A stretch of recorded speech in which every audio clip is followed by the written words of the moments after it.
है everyone, welcome back. And इस video में हम लोग देखो रिएक्ट जेएस से टू डू ऐप बनाएंगे। ऐसा क्यों कि पिछले वीडियो में हम लोग जावा स्क्रिप्ट से टू डू ऐप बनाए थे, तो इस वीडियो में हम लोग रिएक्ट जेएस में उसको कन्वर्ट करेंगे। इसके बाद किसी और वीडियो में अदर टॉपिक पे आएंगे हम लोग। तो चलो सबसे पहले ब्राउजर स्क्रीन पे और पहले हम लोग थोड़ा सा डिजाइन देख लेते हैं कि किस टाइप से हमारा रिएक्ट में बनने वाला है टू डू ऐप। देखो रिएक्ट में अधिकतर क्या होता है ना कि हमारा जितना भी काम होता है कंपोनेंट के ऊपर होता है। तो हम पहले आपको समझाएंगे कंपोनेंट में मतलब हम लोग कैसे उसको एक पेज से दूसरे पेज में उसको ऐड कर सकते हैं। तो चलो कंप्यूटर स्क्रीन पे और स्टार्ट करते हैं हम लोग। हाँ जी, तो स्वागत है हमारा कंप्यूटर स्क्रीन पे। और देखो सबसे पहले नॉर्मल डिजाइन बना के रखे हैं। जो कंपोनेंट का काम मतलब अभी नहीं कर रखे हैं। नॉर्मल डिजाइन सिर्फ एक ही पेज में हमारा जितना भी वो डिजाइन दिख रहा था एक ही पेज में हम लोग बनाने वाले हैं, बट ऐसा नहीं है। जब हम लोग रिएक्ट में बनाएंगे ना तो ये जो पार्ट है ना डिलीट ऑल और ये जो है हमारा टू डू जो जनरेट होगा एक अलग कंपोनेंट से आएगा, और विशलिस्ट टू डू से जो भी आएगा वो अलग कंपोनेंट से आएगा। तो चलो सबसे पहले हम लोग एक कंपोनेंट बनाते हैं, इसके बाद हम लोग इसका लॉजिक पे आएंगे। लॉजिक सेम है जैसे जावा स्क्रिप्ट में हम लोग करते थे ना, एकदम सेम टू सेम वैसे ही करने वाले हैं, बट कंपोनेंट पहले समझ लेते हैं कि कंपोनेंट किस टाइप से बनेगा। तो कंपोनेंट के लिए हम लोग क्या करते हैं, यहाँ पे जाते हैं। देखो सबसे पहले फाइल यहाँ पे बना रखे हैं, इसमें टू डू डॉट जेएसएक्स है ना, वो सारा कोड इसी से हैंडल हो रहा है, जो मेन फाइल है हमारा। और क्या हो रहा है कि ये जो मेन डॉट जेएसएक्स है उसको टू डू को इंपोर्ट कर रखे हैं। सिंपल सा लॉजिक है, इतना तो आपको आता होगा। और क्या करना है, अब कंपोनेंट बनाना है। तो चलो सबसे पहले कंपोनेंट बनाते हैं। एक फाइल डायरेक्ट ही बना लेते हैं जिसका नाम रहेगा हमारा क्या नाम रखें, all to do dot J all to do ऐसे करते हैं, all to do dot JSX. सही है, पहला कंपोनेंट है। और दूसरा कंपोनेंट क्या रखना है हमारा, विशलिस्ट टू डू वाला के लिए, तो विशलिस्ट डॉट जेएसएक्स रख लेते हैं, सही रहेगा। अब इसमें सबसे पहले हम लोग एक काम करते हैं जो ये है ना हमारा, इसको आरएफसी यहाँ से हम लोग एक्सपोर्ट कर लेते हैं, और इसमें भी एक्सपोर्ट कर लेते हैं आरएफसी। सही है, इतना काम हो गया। और एक काम करते हैं ना कि अब हमारा क्या है, कैसा दिख रहा है, सबसे पहले चलो चेक करते हैं हमारा कैसा दिख रहा है। अभी नहीं हमारा ब्राउजर पर दिखेगा, क्यों? क्योंकि इसको यहाँ से एक्सपोर्ट किए हैं, पहले मेन फाइल में इसको इंपोर्ट करेंगे तभी ना कुछ दिखेगा। तो चलो सबसे पहले हम लोग यहाँ पे इंपोर्ट कर लेते हैं। उसके लिए देखो यहाँ पे जो हम लोग का दिख रहा है ना ये ऑल टू डू, उसके जगह हम क्या करते हैं, हम जो भी हमारा जो जनरेट हो रहा है, यानी ये बटन है और एक टू डू जनरेट हो रहा है, इसी को क्यों ना हम लोग इंपोर्ट कर लेते हैं। मतलब इसमें ये जो हमारा ऑल टू डू जो डॉट जेएसएक्स वाला फाइल है उसमें लिख लेते हैं। क्यों बार बार लिखने का है, वैसे करने का है। इसको काम करते हैं कि ऑल कंटेनर है ना, मेन फाइल मेन हमारा यहाँ से स्टार्ट है, और एंड इस डिव कहाँ से है, यहाँ पे है। चलो चेक कर लेते हैं सबसे पहले, और फिर button tab section delete all inner. सही है, यहाँ से हमें को उठाना है इस इनर तक, यहाँ से उठाते हैं, कॉपी करते हैं, टैब डॉट शो। सही है, सही आ रहा है ना, यहाँ से तक नहीं उठाना था या चलो सही है, इतना काफ़ी है। और क्या करते हैं, इसमें इंपोर्ट कर देते हैं, इसमें मतलब हमारा कोड को लिख लेते हैं ऑल टू डू में। ऐसा दिख रहा है, सही है। अब क्यों एरर आया उसको चलो पहले चेक कर लेते हैं। एरर आने का रीज़न है ब्लैक फ्रैगमेंट तो ले ही रखे हैं, सही है। फिर क्यों एरर आया, यहाँ पे डिव स्टार्ट हो रहा है, एक डिव को देखते हैं क्लोज करके। हाँ, डिव क्लोज नहीं था इसलिए एरर दे रहा था। और क्या करते हैं, इसमें से हम लोग इसको भी उठाते हैं, यहाँ से कॉपी करके विशलिस्ट वाला में सेम रख देते हैं। ठीक है, अब इसमें ब्लैक फ्रैगमेंट यहाँ पे लेते हैं एक। अब ब्लैक फ्रैगमेंट क्या करता है वो आपको पता ही होगा, यहाँ से ऑलरेडी कॉपी कर रखे थे, यहाँ पे भी ठीक है। और यहाँ पे हम लोग क्या कर देते हैं, delete all wishlist to do, delete wishlist to do कर देते हैं। और पहले चेक करते हैं अभी कैसे, मतलब नहीं आएगा। अब इसको सबसे पहले जो हमारा जो स्ट्रक्चर बना है इस फाइल में जो जेएसएक्स का कोड लिखा हुआ है, इसको चलो सबसे पहले मेन फाइल में हम लोग इंपोर्ट करेंगे तभी ना दिखेगा। तो मेन फाइल में इंपोर्ट करने के लिए यहाँ से हमारा हटाना पड़ेगा, ये जो टैब शो है ना इसको यहाँ से हटा लेते हैं। सही है, और इसको इंपोर्ट करते हैं पहले ऑल टू डू को यहाँ से इंपोर्ट कर लिए। अब चेक करते हैं हमारा आ रहा है कि नहीं। हमारा एरर आया, क्या एरर आया, चलो चेक करते हैं इसको सबसे पहले। फेवरेट आइकन, ओके समझ गए। यहाँ से जो हम लोग देखो आइकन के लिए जो हॉट वाला सिंबल था ना और डिलीट एडिट, तो आइकन के लिए हम लोग क्या यूज किया है, मटेरियल यूआई का हम लोग यूज किया है। तो उसको भी इंपोर्ट करेंगे तभी ना आएगा। तो उसको यहाँ से उठाते हैं हम लोग, कट करते हैं यहाँ से पहले, ठीक है इतना कट कर दिए। और ऑल टू डू में जाकर के यहाँ पे इंपोर्ट कर देते हैं, इसमें भी इंपोर्ट विश लिस्ट वाला में भी कर देते हैं। अब चलो चेक करते हैं क्या आ रहा है। अभी भी एरर आ रहा है, favourite icon is not define. ये क्यों आ रहा है ऐसा? फेवरेट आइकन आना चाहिए, क्यों नहीं आ रहा है? चलो चेक करते हैं क्यों नहीं आ रहा है इसमें। ओके यहाँ से सेव नहीं था। चलो अब चेक करते हैं, देखो आ गया हमारा, नॉर्मल लॉजिक है, आ गया, एरर भी चला गया। अब हमारा डिलीट ऑल टू डू सबसे पहले दिखा है, यानी डिलीट ऑल जो जो जैसे कि हम लोग all to do dot JSX वाला कोड को हम लोग इंपोर्ट रखे हैं, विश लिस्ट वाला तो इंपोर्ट नहीं कर रखे हैं, तो उसको भी चलो इंपोर्ट कर लेते हैं, फिर चेक करते हैं कैसा आ रहा है।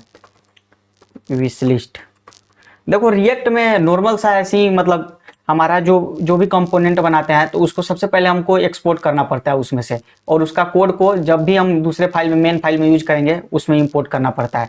तो हम जैसे कि पहले यहाँ से एक्सपोर्ट किए, एक्सपोर्ट डिफॉल्ट करके यहाँ से भी एक्सपोर्ट किए, इसको भी एक्सपोर्ट किए, और फिर मेन फाइल हमारा यहाँ पे है, इसको यहाँ पे इंपोर्ट कर दिए। तो अब मेन फाइल से कनेक्ट हो गया। अब कनेक्ट दिखेगा हमारा, सबसे पहले delete all wish list to do है, इसके अंदर क्या है हमारा डिलीट ऑल टू डू है, आपको पता ही होगा इतना।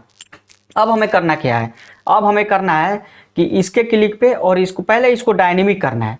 अब जैसे कि टैब बनाए थे हम React.js में, तो आपको पता ही होगा कि हम कैसे डायनेमिक किए थे, सिंपल एरे बना करके। उसमें आपको डिटेल समझाया है, आप वो देख सकते हो टैब वाला वीडियो, अगर आपको थोड़ा सा भी दिक्कत होगा तो।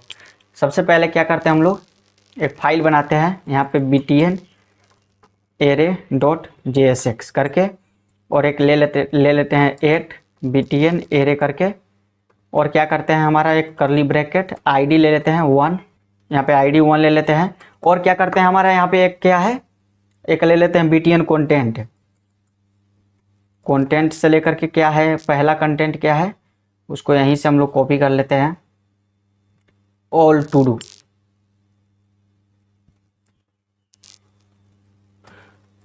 यहाँ पे स्ट्रिंग में इसको लिखना था ऑल टू डू। एक और बटन क्या है, विश लिस्ट टू डू वाला है, इसका आईडी चेंज कर देते हैं। देखो आईडी हमारा क्यों बहुत महत्वपूर्ण होता है, ऐसा क्यों, वो हम आपको टैब वाला वीडियो में समझा रखे हैं, आप चाहो तो वो वीडियो देख सकते हो वहाँ से। यहाँ से ले लिए। अब इसको क्या करना है, सबसे पहले इसको इस फाइल में यूज करना है, तो यहाँ पे क्या करना पड़ेगा आपको पता है, इसको एक्सपोर्ट करना पड़ेगा सबसे पहले। चलो एक्सपोर्ट कर लेते हैं, सबसे पहले एक्सपोर्ट कर लें। अब ये रीयूजेबल कोड हो गया, अब इसको यहाँ से कॉपी करके यहाँ से एक्सपोर्ट भी कर सकते हैं। अब बटन को डायनेमिक करने के लिए क्या होगा, मैप चला देंगे, सिंपल है। यहाँ पे इंपोर्ट करेंगे सबसे पहले डॉट मैप, मैप और V और I का पेयर लेंगे यहाँ पे, और रिटर्न कर देते हैं हम लोग एक बटन को, और सब बाकी बटन हटा देते हैं यहाँ से। और हम क्या यहाँ पे ले लेते हैं, विश लिस्ट टू डू के जगह हमारा क्या आ रहा था V में, v.btn कंटेंट आ रहा था, btn कंटेंट सही है। चेक करते हैं कैसा आ रहा है, अभी आ गया एकदम सही आ रहा है। की प्रूफ मांग रहा है, की प्रूफ इसको चेक करते हैं क्या इसमें चल रहा है कि नहीं। टैब वाला में की प्रूफ नहीं चल रहा था, उसको चेक नहीं किए, उतना ध्यान मेरे को नहीं रहा, बट इसमें काम कर गया। देखो की ऐसी काम करता है कि देखो की जब मांगेगा ना यहाँ पे एरर मांगेगा, तो की क्या कहता है, की को देना पड़ता है यूनिक प्रूफ। तो यूनिक प्रूफ आई में तो यूनिक प्रूफ आ रहा है ना, पहला आई का 2 यूनिक प्रूफ है, पहला मतलब 0 इंडेक्स पे वाला है और 1 इंडेक्स पे वाला है, तो ये यूनिक ही ना हुआ, 0 1 अलग अलग चीज़ है। तो की में आप लोग दे सकते हो आई, पता नहीं टैब वाला में क्यों नहीं चला था, बट इसमें देखो प्रॉपर काम कर गया। चलाने का की प्रूफ ऐसे ही दिया जाता है, अब कुछ रीजन की वजह से हमारा उसमें नहीं चला, वो देखना पड़ेगा उसमें। चलो इतना हो गया, हमारा बटन डायनेमिक हो गया। अब क्या करवाना है, अब हमारा काम है अलग काम, मतलब अब क्लिक करवाना है इस पे और इस पे। अब वो क्लिक कैसे होगा आपको पता ही होगा, नॉर्मल सा है यार लॉजिक। इस पे ऑन क्लिक लगा दो, और क्या ऑन क्लिक, ऑन क्लिक एक एरो फंक्शन क्यों ले रहे हैं आपको पता ही होगा कि पेज रिफ्रेश पे हमको ऑन क्लिक को रेंडर नहीं करवाना है, हमें कब ऑन क्लिक का रेंडर करवाना है, जब क्लिक करेंगे बटन पे तब। और क्या करते हैं, btn हैंडलर करके ले लेते हैं फंक्शन, btn हैंडलर और इसमें v.id को पास कर देंगे। अब v.id क्या करेगा वो आपको पता ही होगा, काफ़ी नॉर्मल सा आसान है। जब क्लिक करेंगे तो इसका v.id जो भी जिस बटन पे क्लिक करेंगे ना उसका आईडी प्रोवाइड कर देगा। सिंपल लॉजिक है। एक फंक्शन बना लेते हैं लेट, और आईडी के थ्रू हम लोग पैरामीटर के थ्रू यहाँ से गेट कर लेते हैं, और एक स्टेट बनाएंगे लेट चेक सेट चेक करके, सेट चेक, ठीक है। एक यूज स्टेट रहेगा, यूज स्टेट इसमें भी खाली रहेगा। और इस चेक को हमारा कौन अपडेट करेगा, इस सेट चेक। इस सेट चेक को सिंपल सा कर देते हैं, आईडी पास कर देते हैं, ठीक है। नॉर्मल लॉजिक है। अब हमारा कंसोल डॉट लॉग पहले करके देखते हैं कि हमारा आईडी प्रॉपर आ रहा है कि नहीं। इस आईडी के थ्रू हमें इसको शो और हाइड करेंगे।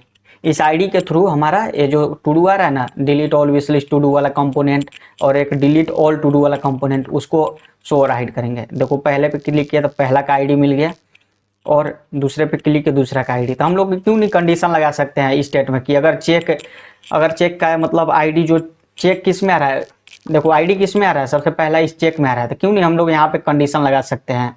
इसमें सिंपल सा एक लेंगे यहाँ पे डिव, और उसमें कंडीशन लगा देंगे। यहाँ पे एक मान लो एग्जांपल के तौर में यहाँ से एक डिव लेते हैं, ठीक है।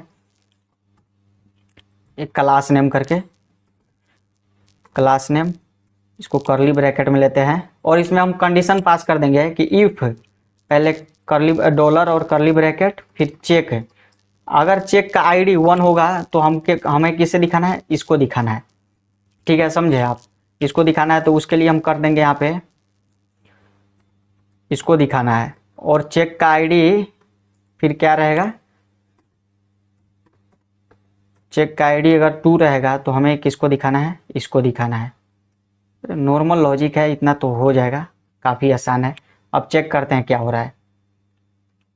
पहले काम नहीं कर रहा है प्रॉपर, ऐसा क्यों नहीं काम कर रहा है। अगर देखो इस तरीका से काम नहीं करेगा तो आप एक चीज़ कर सकते हो।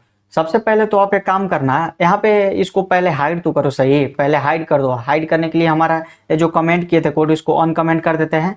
और देखो शो वाली एक क्लास हम बना रखे हैं पहले से ही, जो विजिबिलिटी विजिबल कर रहा था। तो एक काम कर सकते हो, इस टाइप से अगर काम नहीं करेगा तो आप यहाँ से हटाना, कोड को कमेंट करना सबसे पहले, और ऑल टू डू में जो मेन डिव था ना, पेरेंट डिव, उसको यहाँ से कट करना है यहाँ से, इस टाइप से कट करना। और क्या करना है, इससे भी सेम डिव था, इसको भी कट कर दो, और यहाँ से इसको भी कट कर दो। सही आ रहा है। अब क्यों एरर आ गया, नहीं एरर है, सही है। अब क्या करो, यहाँ पे कंडीशन लगा दो इसमें, पहले इसको पेस्ट करो यहाँ पे, और फिर एक डिव को इसको बंद भी करो, और इसको सबसे पहले करली ब्रैकेट वाला ले लेते हैं ताकि इसमें क्लास हम ऑलरेडी पास कर सके, ठीक है। अब इसमें हम लोग कंडीशन लगा देंगे, इफ करली ब्रैकेट से अगर चेक में आइडिया रहता ना, चेक इक्वल टू 1 अगर रहेगा तो हमारा शो वाली क्लास लगाओ जो CSS बनाए थे। अगर नहीं रहेगा तो खाली कर दो, सिंपल खाली कर देगा वो। और इसमें हम लोग ऑल टू डू इंपोर्ट कर देंगे सबसे पहले यहाँ से, और फिर इसको लॉजिक लगा करके यहाँ से अभी इसको हाइड करने का काम करेंगे। इसको 2 रहेगा तो उसको मतलब करेगा शो, और यहाँ से हम लोग इसको हटा भी सकते हैं, कोई प्रॉब्लम नहीं है। यहाँ से हम लोग इसको पूरा को हटा देते हैं। अब चलो चेक करते हैं हमारा काम कर रहा है कि नहीं। सबसे पहले हाइड है, जब इस पर क्लिक किए तो शो हो गया। डिलीट ऑल टू डू वाला, जब विश लिस्ट वाला पे किए तो विश लिस्ट वाला शो हो गया। सिंपल लॉजिक है, यहाँ पे कुछ हो ही नहीं रहा है। अगर इस लॉजिक को हम पहले इसलिए यहाँ पे ट्राई किए थे क्योंकि हमें एनिमेशन चाह रहा था। अगर उस लॉजिक पे काम करेगा, ऐसा नहीं है कि नहीं करेगा, काम करेगा। फिल्टर वाला लॉजिक लगा रहा है बट उसमें एनिमेशन इस टाइप का नहीं आएगा। इस टाइप का जो स्केलिंग हो रहा है ना, इस टाइप का एनिमेशन मतलब नहीं आने वाला है। अब क्या करना है कि लोडिंग पे भी हमें दिखाना है एक को। तो लोडिंग के लिए क्या है, सबसे पहला बटन पे जब इस पे क्लिक कर रहे हैं तो चेक वाला यूज स्टेट में हमारा क्या जा रहा है, 1 जा रहा है। ये आईडी को ही ना सेंड कर रहा है, तो चेक स्टेटस को सबसे पहले 1 कर देते हैं तो वो ऑलरेडी रहेगा ओपन। सिंपल लॉजिक है। यहाँ से देखो अब रिफ्रेश करो फिर भी 1 रहेगा। अब क्या करवाना है हमें, अब हमारा लॉजिक है इस बटन वाला को थोड़ा कर लेते हैं। अब बटन को हम लोग बैकग्राउंड कलर चेंज करने के लिए काम करते हैं। यहाँ से हम लोग जाते हैं और बीजी नाम का एक क्लास बनाते हैं, बीजी। तो यहाँ पे हम लोग बीजी क्लास एक बना लेते हैं जिसका बैकग्राउंड कलर नॉर्मली जो आ रहा है उसको दे देते हैं। मान लो ये आ रहा है, इसको दे देते हैं और इम्पोर्टेंट यहाँ पे लगा देते हैं। अब इसको कैसे बटन को बैकग्राउंड कलर चेंज किया जाए, तो यहाँ पे आपको पता होगा कि हम टैब जब बनाए थे उसमें आपको ये टास्क दिए थे, तो आप लोग किए हो कि नहीं किए हो, आप लोग कमेंट करके बता देना। देखो मैं बता दे रहा हूँ अभी कैसे होगा। इसका नॉर्मल क्लास पे जाना, ठीक है, इसको भी इनलाइन क्लास लगाना है, तो इसको कर्ली ब्रैकेट में ये बैकटिक लगाएंगे और इसमें कंडीशन लगाएंगे सेम कंडीशन। इसमें आईडी हमारा जा रहा है चेक में जा रहा है ना आईडी, इसका आईडी और इसका भी डॉट आईडी को मैच करवाएंगे। अगर मैच हो गया तो नॉर्मल है, उसमें क्लास विजुअल लगा दो और क्या। इसमें हम लोग क्या कंडीशन लगाने वाले हैं, अगर चेक इक्वल टू भी डॉट आईडी है तो हमारा बीजी वाला क्लास लगो, वरना मत लगो। क्यों एरर दे रहा है? ओके समझ गए। यहाँ पे बीजी इस टाइप से कर दिए, एरर ही दे रहा है, इसको पहले कट करते हैं हम लोग। क्या एरर दे रहा है पहले फिर से लिखते हैं कोड को, कर्ली ब्रैकेट और यहाँ पे दिए, फिर वो चेक से करना है, चेक इक्वल टू भी डॉट आईडी जब रहेगा तो हमें क्या करवाना है, बीजी वाला क्लास लगा देना है, वरना रिमूव कर देना है। नॉर्मल लॉजिक है। देखो अब हमारा लग गया होगा, देखो ऑलरेडी लगा है क्योंकि 1 है, 1 पे चला गया, 2 वाला पे चला गया, विश लिस्ट वाला, देखो प्रॉपर काम कर रहा है। अब हाइट हैंडलर करना है, तो हाइट के लिए सिंपल लॉजिक है, जैसे जावा स्क्रिप्ट में किए थे वैसे कोई यूज इफेक्ट के अंदर यहाँ से चला देंगे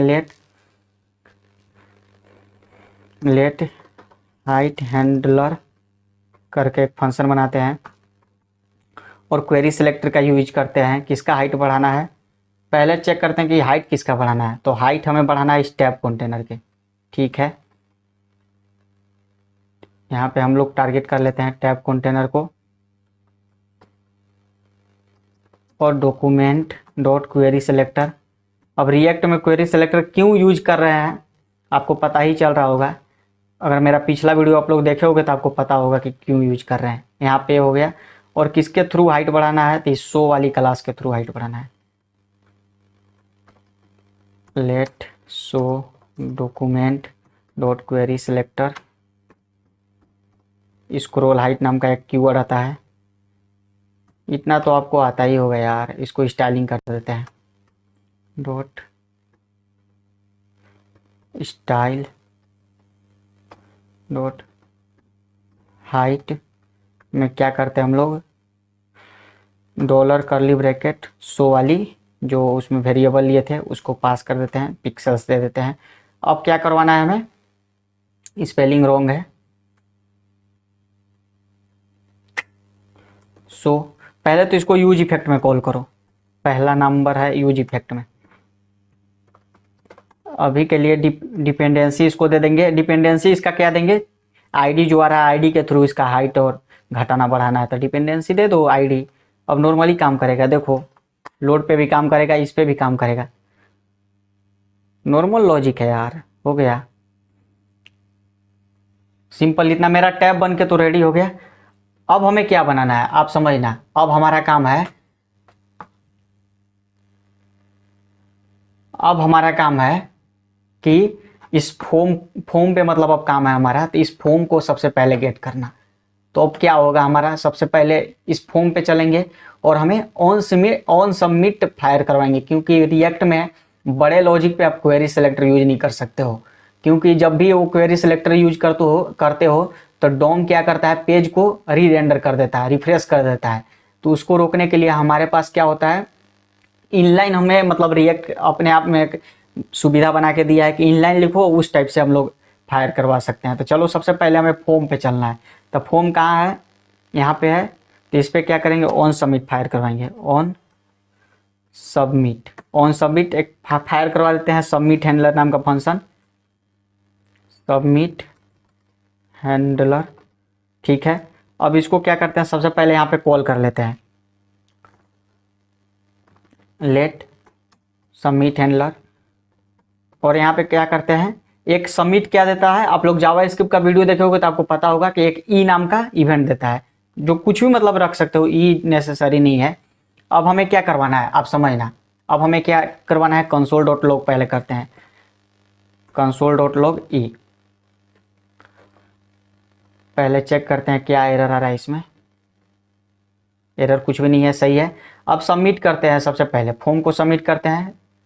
देखो फॉर्म हमारा सबमिट हो रहा है लेकिन रिफ्रेश हो जा रहा है। अब इसको कैसे हम लोग हैंडल कर सकते हैं? अरे नॉर्मल लॉजिक है, इसमें भी ई डॉट प्रिवेंट डिफॉल्ट लगा दो और क्या, प्रिवेंट डिफॉल्ट। अब चेक करते हैं ये, अब रिफ्रेश रुक रहा है।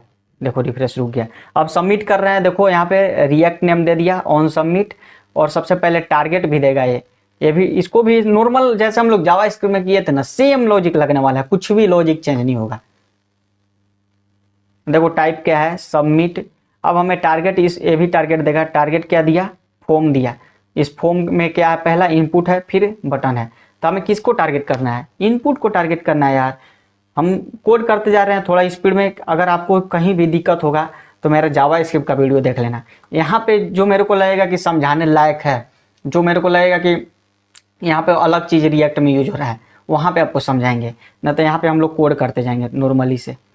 क्या करते हैं, पहले लेट इनपुट वैल्यू ले लेते हैं। इनपुट वैल्यू में क्या करते हैं हम लोग, सबसे पहले ई डॉट टारगेट करते हैं। और टारगेट किससे किया जाता है, हमारा नेम से किया जाता है। इनपुट को नेम देना नेसेसरी है, तो नेम हमारा क्या है, माई टू डू है। अब इसको वैल्यू, पहले इसका वैल्यू को गेट करते हैं। वैल्यू गेट हो गया, और इसमें हम लोग ट्रिम का भी फंक्शन का यूज कर सकते हैं, कर लेते हैं, क्योंकि आप लोग को स्पेस पे भी वैलिडेशन देना है। अब कंसोल डॉट लॉग इसको पहले करके चेक करते हैं कि हमारा प्रॉपर काम कर रहा है कि नहीं, हमारा वैल्यू कंसोल में मिल रहा है कि नहीं। रिफ्रेश करते हैं, हम यहाँ पे एप्पल लिखते हैं और यहाँ पे ऐड टू डू करते हैं। देखो एप्पल वैल्यू मिल गया। अब क्या करना है, नॉर्मल लॉजिक है यार। आप लोग यहाँ पे जो फॉर्म में हम लोग जावा स्क्रिप्ट में काम किए थे, सिंपल लॉजिक है, वो उसी को करना है। पहले वैलिडेशन चेक करना है, तो सबसे पहले इनपुट वैल्यू का लेंथ चेक कर लेंगे। और क्या, input value dot length,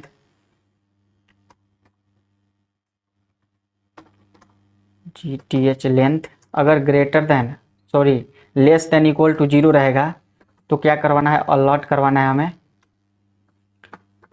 please fill the input. सही है। और एल्स में हमें क्या करो, काम करना है हमें सबमिट वाला।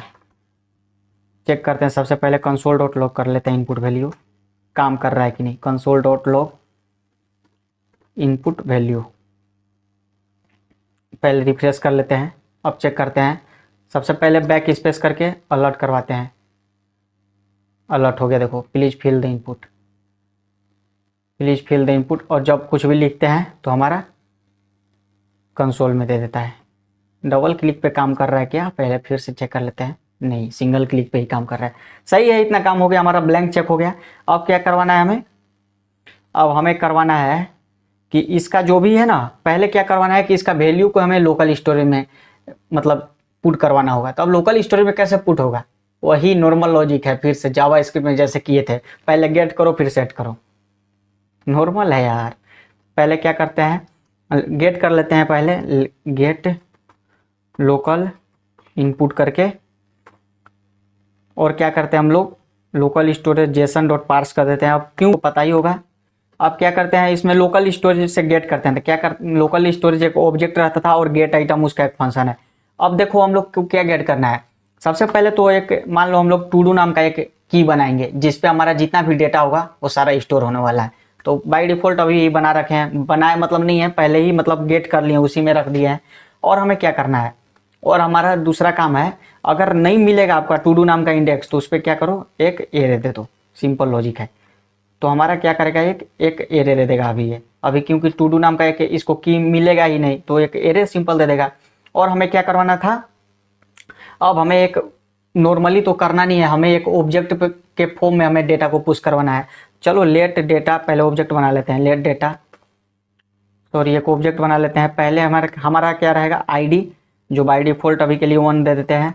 और क्या रहेगा हमारा वैल्यू, वैल्यू कहाँ से उठाना है, इस इनपुट वैल्यू से। ठीक है, इस इनपुट वैल्यू से उठा लिए। और क्या करवाना है, एक स्टेटस भेजना है। स्टेटस में क्या देते हैं बाय डिफॉल्ट, फॉल्स। सही है।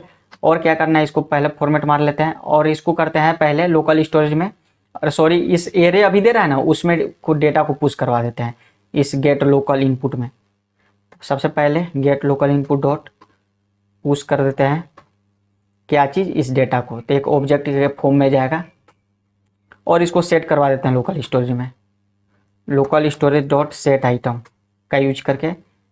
अब सेट आइटम क्या करेगा, जेसन डॉट स्ट्रिंगिफाई करके, स्ट्रिंगिफाई में क्या करवाना है, पहले तो इसको टू डू नाम का की दे देते हैं यार, टू डू, इसके पे हमारा इसको पुश करवाना है, इस इनपुट मतलब जो भी हम एरे में पुश करवाए थे मतलब डेटा को उसमें पुश करवाना है। अब चलो वो लोकल स्टोरेज में चेक करते हैं कि हमारा डेटा पुश हो रहा है कि नहीं। सबसे पहले हम लोग एप्लीकेशंस में जाएंगे यहाँ पे, और यहाँ पे एक फाइल मिलेगा लोकल स्टोरेज, उसमें जाते हैं और डेटा को यहाँ पे लिखते हैं एप्पल।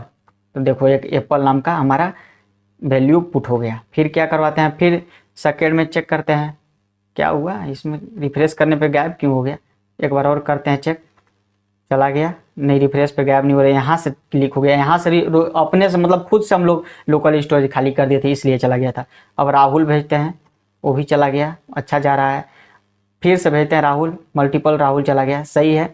अब हमें क्या करवाना है, नेक्स्ट काम क्या है, हमारा आईडी को इंक्रीज करना है।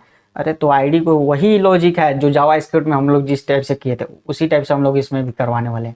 तो हमें क्या, पहले लेंथ चेक करेंगे, लेंथ पहले इसका चेक करेंगे, length get local input dot length को चेक करते हैं सबसे पहले।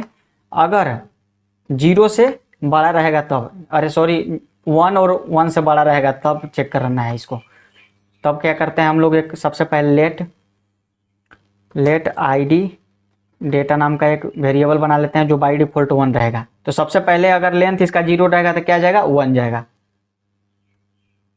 अब हमें किस टाइप से पुश करवाना है, मतलब किस टाइप से हमें आईडी इंक्रीज करेंगे, उसके लिए हमारा क्या लॉजिक था आपको पता ही था। उसके लिए हमारा लॉजिक है कि सबसे लास्ट मैप चलाओ, पहले इस डेटा को गेट करो, गेट करके आप क्या करो, मैप चला करके, मतलब गेट करने के लिए सबसे पहले मैप चलाएंगे और सबसे लास्ट इंडेक्स को गेट करना, मतलब लास्ट नंबर के लिए, लास्ट नंबर को सबसे पहले आप गेट करो। तो लास्ट नंबर को गेट करने के लिए हमारे पास फंक्शन था math.max जो जावास्क्रिप्ट में पूरा इन डिटेल मतलब कवर किया है। तो सबसे पहले चलो सबसे पहले हम लोग इसको करते हैं, हम लोग math.max करके गेट करते हैं, math.max करके, फिर इसके अंदर हमें क्या करवाना है, इस पे मैप चलवाना है, डॉट मैप, और कॉल बैक लेता है भी और आई का, और क्या करते हैं हम लोग, और हमें क्या करवाना है, इसका मतलब जो भी v.id आएगा उस आईडी डेटा को +1 करके असाइन करवा देना है। अब इस आईडी डेटा को यहाँ पे कॉल कर लिए। अब चलो चेक करते हैं हमारा प्योर डेटा हमारा इंक्रीज हो रहा होगा, अभी कोई प्रॉब्लम ही नहीं होगा, मतलब आईडी हमारा इंक्रीज हो रहा होगा। पहले चेक करते हैं, एप्पल को किए, ऐड टू डू किए 1, फिर किए देखो 2, फिर किए 3 4, देखो हमारा प्योर आईडी भी इंक्रीज होने लगा। हाँ तो हमारा आईडी इंक्रीज का काम हो गया था। अब क्या हमारा करना है, अब आप देखना, अब हमें ये लॉजिक लगाना है कि हमें इनपुट का सेम डेटा इसमें एंटर नहीं करवाना है, उसको रोकना है सेम डेटा जब एंटर होगा। तो उस समय हम क्या कर सकते हैं, आप समझना यहाँ पे, देखो क्या कर सकते हैं। जावा स्क्रिप्ट में हम लोग क्या किए थे, हम लोग मैप चला करके मैच किए थे, सेम इसमें भी हम लोग वही करने वाले हैं और कुछ नहीं होने वाला है। क्या करेंगे हम लोग, पहले लोकल स्टोरेज से डेटा गेट करेंगे, तो गेट करने का फंक्शन यहाँ पे बनाए थे। अब यहाँ पे हम लोग इस पे सबसे पहले मैप चलाएंगे, क्या करेंगे, मैप चलाएंगे। सबसे पहले काम करते हैं, मैप चलाते हैं, लेट चेक डेटा करके, चेक स्टेटस करके एक वेरिएबल बनाते हैं, जिसका वेरिएबल अभी के लिए फिलहाल के लिए 0 रख देते हैं। ऐसे किए थे जावा स्क्रिप्ट में, इसमें भी सेम करने वाले हैं। अब क्या करते हैं, इस पर मैप चलाते हैं, डॉट मैप, और वैल्यू आई का पेयर ले लेते हैं, कॉल बैक है। अब इसमें कंडीशन लगा देते हैं कि इफ वी डॉट क्या करवाना था, वैल्यू में हमारा वैल्यू है, v.value इक्वल टू किसके बराबर होना चाहिए, हमें जो इनपुट से डेटा मिल रहा है, तो इनपुट से डेटा किस में मिल रहा है, हमारा इसमें डेटा मिल रहा है, तो इसको बराबर अगर हो गया तो क्या करो, स्टेटस 1 कर दो। इसका नॉर्मल लॉजिक था, ऐसे नहीं किए थे, जब बराबर मिल जा रहा था तो 1 हो जा रहा था। और क्या करवाना है, अब कंडीशन इसमें लगवाना है कि इफ़, यहाँ पे कंडीशन लगा देते हैं, डेटा एंटर यहीं पे हो रहा है, if check status equal to 1, तो हमें क्या करवाना है, अलर्ट करवाना है। सबसे पहले क्या करवाना है, अलर्ट करवाना है। अलर्ट में क्या करवाना है, please fill different data. Else में हमें क्या करवाना है, डेटा को पास करवाना है। अभी तक जितना हम लोग करेंगे ना, अधिकतर अभी जावा स्क्रिप्ट का ही लॉजिक लगेगा। अभी मतलब हम लोग इसमें रिएक्ट में क्या अलग है आप समझना, डेटा दिखाने का लॉजिक थोड़ा अलग है, वो चीज़ अलग है। और क्या अलग है कि मतलब जैसे कि एडिट के समय हम लोग कॉन्टेक्स्ट एपीआई का यूज करने वाले हैं बहुत तगड़े लेवल पे, क्योंकि इसमें काफ़ी ज़्यादा अगर आप एडिट सेक्शन कर लोगे ना तो आपका कॉन्टेक्स्ट एपीआई जो होता है ना वो इम्प्रूव हो जाएगा। इस टॉपिक के बारे में आप अच्छी तरह से जान जाओगे। एल्स में क्या करवाना है, एल्स में सबसे पहले हमें करवाना है डेटा एंटर हो रहा है उसको यहाँ से उठाते हैं और एल्स में डालते हैं। एल्स को यहीं पे बंद कर देते हैं और क्या, सही है। अब चलो चेक करते हैं ब्राउजर पे कि हमारा डेटा एंटर हो, मतलब सेम डेटा तो एंटर नहीं ना हो रहा है। चलो सबसे पहले खाली करते हैं, लोकल स्टोरेज को खाली कर लिए। अब क्या करवाना है, सबसे पहले हम यहाँ पे एप्पल फिल करते हैं। एप्पल देखो चला गया। फिर से एप्पल ऐड टू डू करते हैं, देखो अलर्ट आया, प्लीज़ फिल डिफरेंट डेटा, यहाँ पे आ गया। और नॉर्मल फिर अलग डेटा अगर पुट करेंगे, मान लो ट्यूटोरियल पुट किए, चला गया हमारा ट्यूटोरियल। सिंपल लॉजिक है इसमें, और बड़ा कोई लॉजिक नहीं है। और क्या करवाना है हमें, अब कुछ क्या करवाना है, अब हमें डेटा को लोकल स्टोरेज से उठा करके इसके बाद हमें डेटा को शो करवाना है हमारे ब्राउजर पे। तो उसके लिए हम क्या कर सकते हैं, आप यहाँ समझना। उसके लिए हमारा इसमें देखो, हम जावास्क्रिप्ट में क्या करते थे, HTML पेज को हम रेंडर करवा देते थे इनर HTML में यूज करके, बट इसमें हम लोग वैसा नहीं करवाने वाले हैं। इसमें हमें स्टेट के थ्रू डेटा को मैप करके हम लोग उसको शो करेंगे। चलो शो डेटा जो करेंगे वो अगले वीडियो में हम लोग करेंगे, क्योंकि अभी लाइट का प्रॉब्लम बहुत ज़्यादा है यहाँ पे। तो मिलते हैं अगले वीडियो में। शो डेटा मतलब जितना भी हमारा लोकल स्टोरेज में डेटा है उसको हम लोग एक स्टेट में अपडेट करवा करके और पूरा डेटा को हम लोग शो करेंगे। तो अगले वीडियो में मिलते हैं, तब तक के लिए थैंक यू।